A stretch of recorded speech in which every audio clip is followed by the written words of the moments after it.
భక్తి అనగా ఏమిటి? 1. ప్రతిరోజు వాక్యము చదువుట. కీర్తన 1:2. 2. సహవాసము చేయుట. అపోస్తల కార్యాలు 2:42.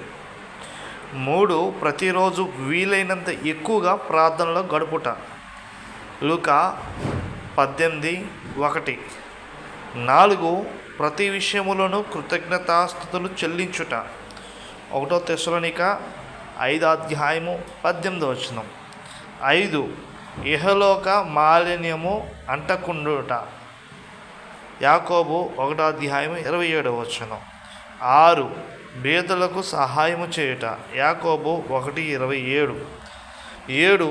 విశ్వాసము కాపాడుకొనుట. 2 తిమోతి 4:7. మన భక్తి ఎలా ఉందో పరిశీలన చేసుకుందామా?